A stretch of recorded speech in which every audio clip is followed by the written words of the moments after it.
बाहर से आए लोगों ने पत्थरबाजी की है,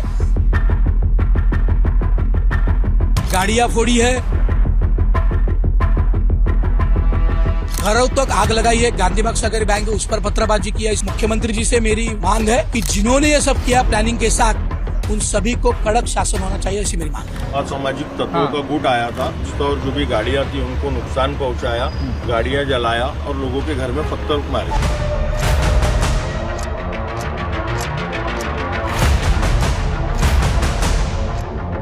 औरंगजेब के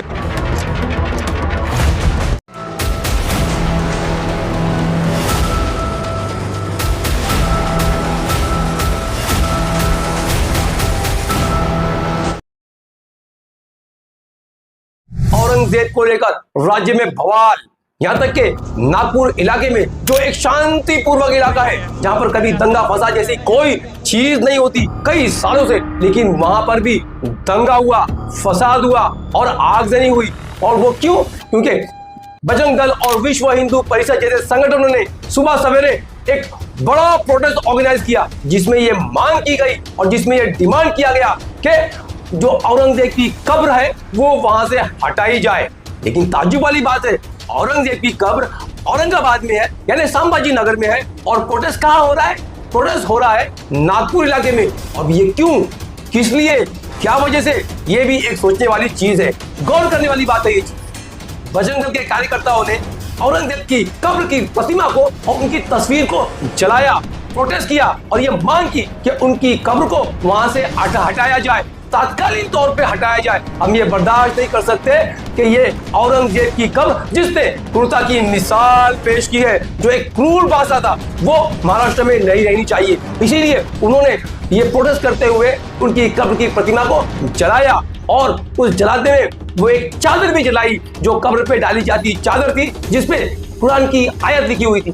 और वो चादर जलता हुआ वीडियो जो वायरल हुआ, और यही वाहिद वजह है और इसी की वजह से लोगों में गुस्सा और आक्रोश हुआ और वो दंगा फसाद की वजह बनी। साहब ने लाठी चार्ज कराए, वहाँ पर मुस्लिम एकता खड़े थे कि आरोपी के ऊपर में कार्रवाई की जाए करके, जिसने कलमे की चादर जलाया, तो वो कार्रवाई ना होने के वजह से मुस्लिम एक दो लड़के खड़े थे वहाँ, जो नारे लगा रहे थे कि पुलिस प्रशासन ने आकर अपना पहले समाधान बताया। बाद में पुलिस बल आने के बाद में पुलिस जब ज्यादा हो गई तो पुलिस ने वहाँ पर लड़कों पर जबरदस्ती लाठीचार्ज करके और भगाए वहाँ से। तो अभी यहाँ रिपोर्ट लेकर आए तो यहाँ पर भी कोई कार्रवाई नहीं कर रहे हैं ये लोग, कोई कार्रवाई नहीं कर रहे हैं। बाकी पुलिस जो पहचान के है, एक मेक को सबको हटा रहे हैं। आप लोग का विरोध जो चादर जलाए हैं उसके ऊपर है कि औरंगजेब की कब्रों को जो हटाने बोले उसके हमारी कलमे की चादर को औरंगजेब थे, है और हमेशा रहेंगे। वहाँ किसी का बाप हिंदुस्तान में औरंगजेब की मजार को नहीं हाथ लगा सकता। यहाँ पे औरंगजेब का मुद्दा नहीं चल रहा है, यहाँ पे कलमे की चादर मुद्दा चल रहा है। इसके भड़ों ने जलाए, यहाँ पे कोई और मुद्दा को ना लाया जाए। बीजेपी के भड़वे यहाँ पे उसके अलावा कोई और मुद्दे को ना लाया जाए। जो मुद्दे पे बात हो रही है और मुद्दे पे बात किया जाए। मतलब मुद्दा यही है कि जो कलमे की चादर को इन लोगों ने ये पुलिस प्रशासन जो है बीजेपी के दबाव में काम कर रही है और महाराष्ट्र में नागपुर में दंगा भड़काने की साजिश की जा रही है। और आप देख सकते हैं कि दोनों तरफ से पथराव किया जा रहा है, एक वायलेंस हो रहा है, आगजनी हो रही है और दोनों गुटों में पत्थरबाजी शुरू हो जाती है और 40 से ज्यादा गाड़ियों को नुकसान कर दिया जाता है। पुलिसकर्मी समेत 18 लोग घायल हो जाते हैं और 40 से ज्यादा गाड़ियों को आग के हवाले कर दिया जाता है और अब तक 50 लोगों की गिरफ्तारी हो चुकी है। और उस इलाके में तकरीबन 10 थाने के एरिया में सेक्शन 144 इम्पोज कर दिया गया है। मी चॅलेंज दिलं होतं की संभाजी महाराजाला दिलेला अन्याय, केलेला हा जो अत्याचार आणि त्याला ज्या पद्धतीने असणारं मारलं, ते मारणारा जो आहे तो असणारा एक हिंदू पुजारी होता की त्यांनी त्याचं लिहून दिलेलं आहे।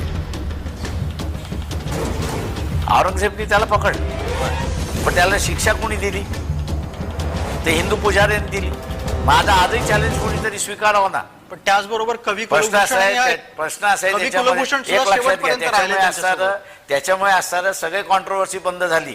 याचं कारण असं आहे की त्याला जी शिक्षा देण्यात आली याचं कारण असं आहे की तू वेद पंडित होता आणि वेद पंडिताला मनुस्मृतीमध्ये काय शिक्षा देण्यात यावी तीच शिक्षा त्याला देण्यात आली. आणि सांगणारा कोण होता? ते हिंदू पुजारी होता, तो काय औरंगजेब नव्हता. त्याच्यामुळे असणारं तुमचं हे जे सगळं चाललेलं आहे ना हे देशाचं नुकसानकारक आहे. त्याच्यामुळे इतिहासामध्ये बसून आताची उखडून काढणारी भांडणं हे देशाच्या हिताचं नाही आहे.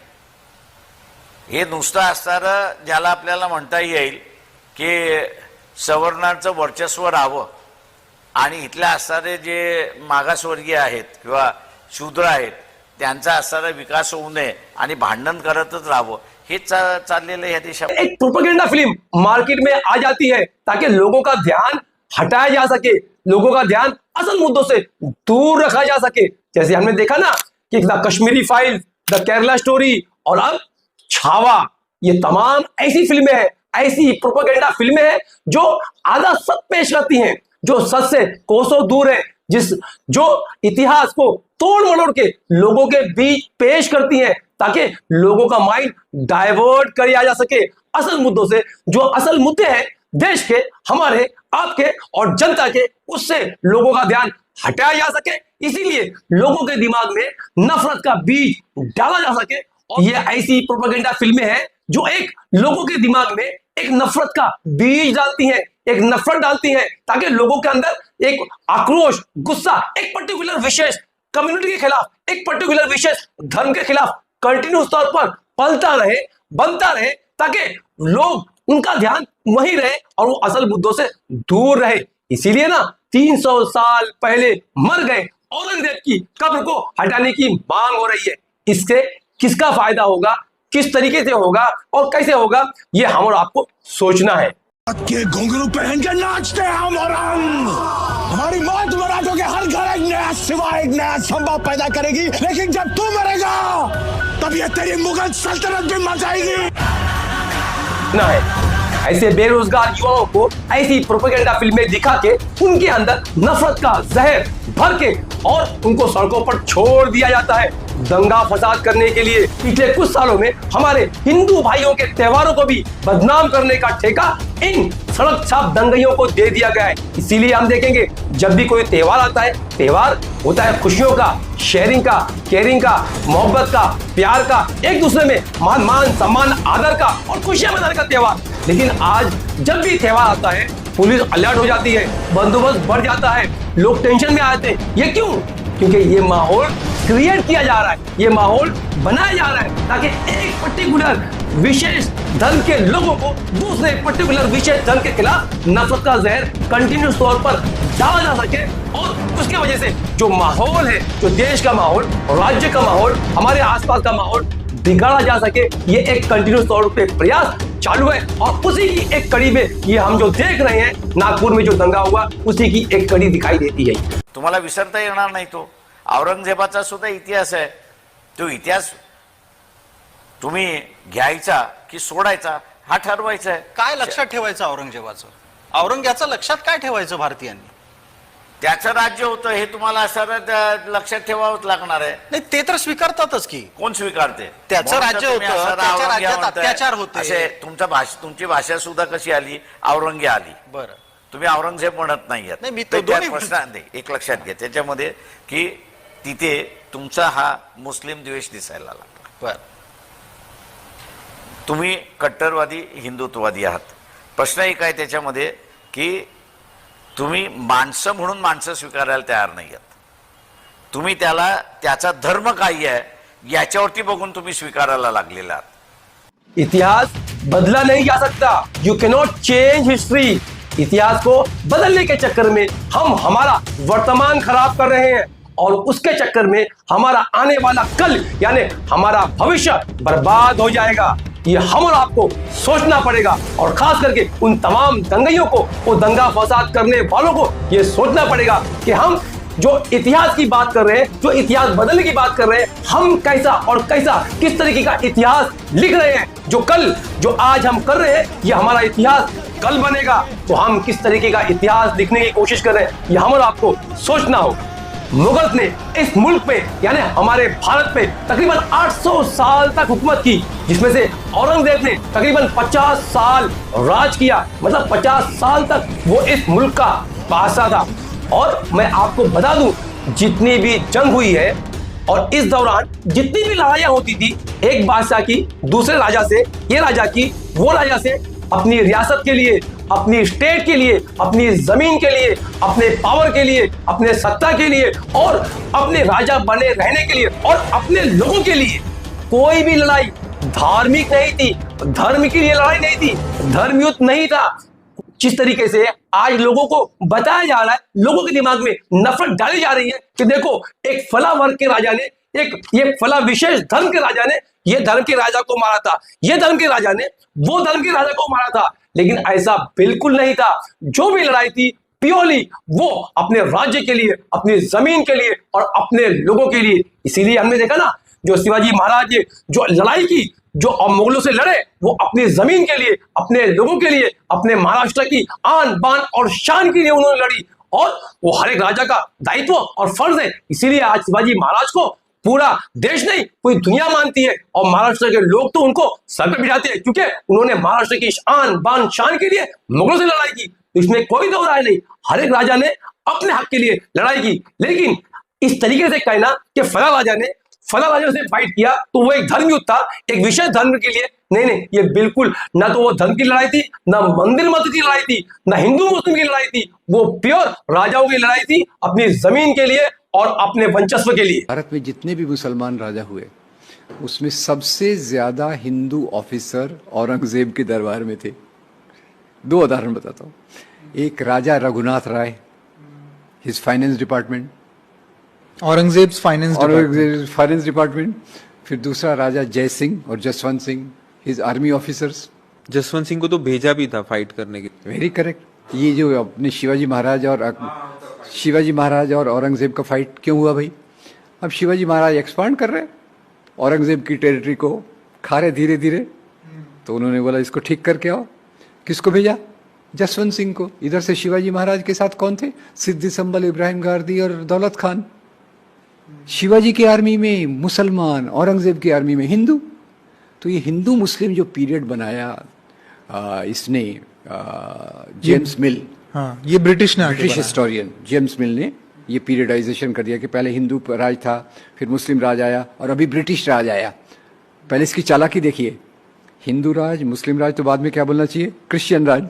खुद के राज को वो क्रिश्चियन राज ही बोलते हैं। कंट्री का नाम रिलीजन, हम धर्म के ऊपर है, यही लोग धर्म वाले हैं। इसीलिए आप देखेंगे, आप इतिहास पढ़ लीजिए कि बहुत सारे हिंदू राजाओं की फौज में मुसलमान उदात्तीकरण होऊ देणार नाही। त्याचं उदात्तीकरण करण्याचा कोणी प्रयत्न केला तर तो प्रयत्न त्याच ठिकाणी चिरडून टाकण्याचं काम या आम्ही केल्याशिवाय लीजिए। और यही वजह है कि बजरंग दल जैसे संगठन को टूल मिलता है, हौसला मिलता है और प्रोटेस्ट करने का और ये मांग करने का कि वहां की कब्र को वहां से हटाया जाए। तो क्या एक प्लान तरीके से, सिस्टमैटिक तरीके से एक षड्यंत्र किया जा रहा है। हमारे प्रदेश के डिप्टी सीएम माननीय श्री एकनाथ शिंदे ने क्या कहा है इस दंगे को लेकर, वो भी आप सुन लीजिए। ये जनता की भावना है।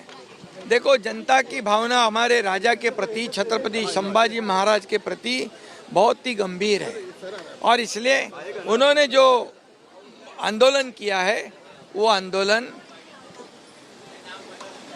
जायज है। उनके मन में जो है हमारे राजा के प्रति प्रेम भावना है और औरंगजेब के प्रति जो देशद्रोही है उसके प्रति गुस्सा है। लेकिन नागपुर में जिस तरह से पुलिस पे हमला हुआ है, पुलिस वाले इसमें गायब हैं। सर, काफी पुलिस पे हमला हुआ है, सोची समझी। देखिए, ये पुलिस पर हमला करना, पेट्रोल बम फेंकना, पत्थर फेंकना, हथियार से हमला करना, पुलिस के ऊपर हमला करना, फायर ब्रिगेड के ऊपर हमला करना, ये सोची समझी साजिश है। और इसीलिए जो सोची समझी साजिश से कानून व्यवस्था बिगाड़ने की कोशिश करेगा, कानून जो भी हाथ में लेगा उसको बख्शा नहीं जाएगा। इस वीडियो के माध्यम से तमाम लोगों से, खास करके हमारे महाराष्ट्र के राज्य के लोगों से ये अपील करते हैं कि बराए मेहरबानी शांति बनाए रखें। ये रमजान का मुबारक महीना है, ये इबादतों का महीना है, अल्लाह से मांगने का महीना है, शांति का महीना है, प्यार मोहब्बत का महीना है, लोगों की केयरिंग करने का महीना है। ऐसे में दंगा फसाद करना, ऐसे में इंतशार करना, ऐसे में अफवाह फैलाना, ये सरासर गलत है। तो बराए मेहरबानी हम तमाम लोगों से रिक्वेस्ट करता हूँ, हमारे महाराष्ट्र राज्य की शांति के लिए, अमन और अमान के लिए बराए मेहरबानी एक दूसरे को कोऑपरेट करें और ऐसी तमाम चीजों से जो इंतशार पैदा करती है, जो अफवाह फैलाती है, अपने आप को बचाएं। उम्मीद करता हूं कि हमारा वीडियो आपको पसंद आएगा। Thank you very much for listening. जय हिंद।